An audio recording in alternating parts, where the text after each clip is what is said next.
Listen up, investors, it's Tony here, and let me tell you, 2024 is shaping up to be a wild ride for the markets. Why? Because it's election year, and that means political drama is back on the menu. And believe me, this time the stakes are higher than ever. We've got a potential rematch brewing between former President Trump and Vice President Harris, and the markets are already jittery just thinking about it. Remember what happened in 2016? Volatility through the roof. But hey, volatility also breeds opportunity, and that's what we're here to talk about today. We're diving headfirst into the sectors that stand to make a killing or get killed, depending on how this political circus unfolds. And let me tell you, the first debate between Harris and Trump on ABC, that's going to be must-see TV. Not just for the political junkies, but for savvy investors like you who want to get ahead of the curve. First up, let's talk about the companies that are going to be raking it in hand over fist as the campaign heats up. The media giants. We're talking Disney, the House of Mouse, with their stranglehold on ABC News. You think they're not licking their chops at the prospect of a Trump-Harris showdown? Please, those advertising dollars are going to be flowing like wine at a Roman orgy. And don't even get me started on Comcast. They own MSNBC and CMCSA, my home turf, baby. They're practically printing money every time some political hotshot steps in front of a camera. And you know what? I can't blame them. It's a gold mine. But here's the thing. It's not just about the news channels. Think about the entertainment divisions of these companies. They're going to be churning out political satires, documentaries, and late-night comedy bits that are going to be absolute ratings bonanzas. So, if you're looking for a sector that's practically guaranteed to make you money in an election year, look no further than the media conglomerates. They're the ringmasters of this political circus, and trust me, they know how to squeeze every last penny out of the spectacle. Now let's move on to the tech titans, those Silicon Valley darlings who are already swimming in cash. But guess what? They're about to get even richer, because in the age of social media, elections are won and lost online, and these companies hold the keys to the kingdom. We're talking about Meta, the Facebook behemoth, still the 800-pound gorilla in the room. Love them or hate them, billions of people use their platform every single day, and that makes them a prime target for political advertising. And with Zuck and the gang desperate to prove that the metaverse wasn't a total flop, you can bet they're going to be pulling out all the stops to monetize this election cycle.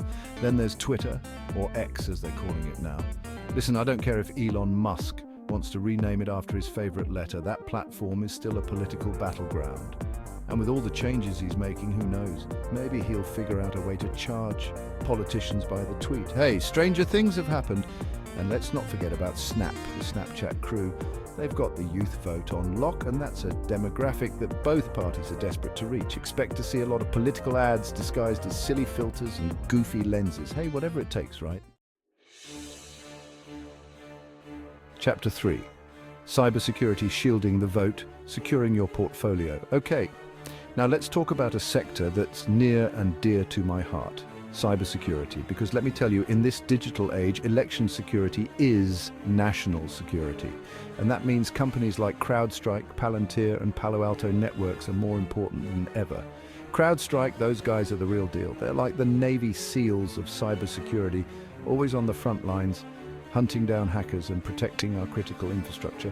And with election systems becoming increasingly vulnerable to cyber attacks, their expertise is going to be in high demand. Then there's Palantir. Now, I know what you're thinking. Kramer, isn't that the company that does all that spooky data analysis stuff? You bet it is. And while their technology might seem like something out of a spy thriller, it's exactly what we need to identify and neutralize foreign interference in our elections. And let's not forget about Palo Alto Networks. They're like the cybersecurity equivalent of a fortress, building impenetrable walls around our networks and keeping the bad guys out.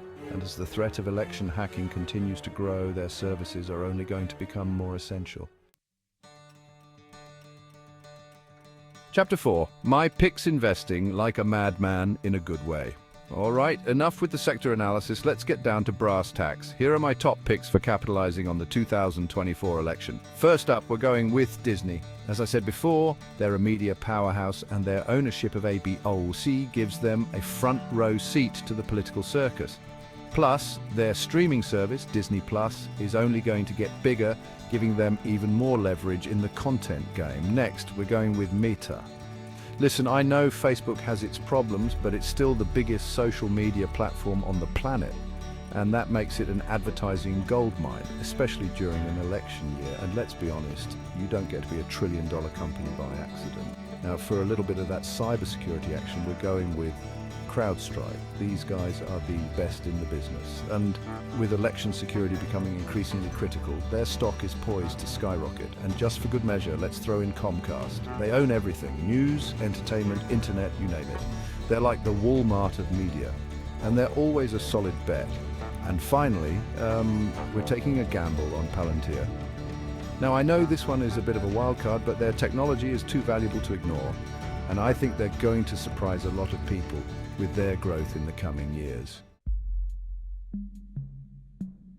Chapter 5, Don't be a donkey, diversify. Now, before you go and bet the farm on any of these stocks, remember what I always say: diversify, diversify, diversify. Don't put all your eggs in one basket, especially in an election year when the markets can be as unpredictable as a politician's promises. But here's the thing: if you're smart about it, you can use this political uncertainty to your advantage.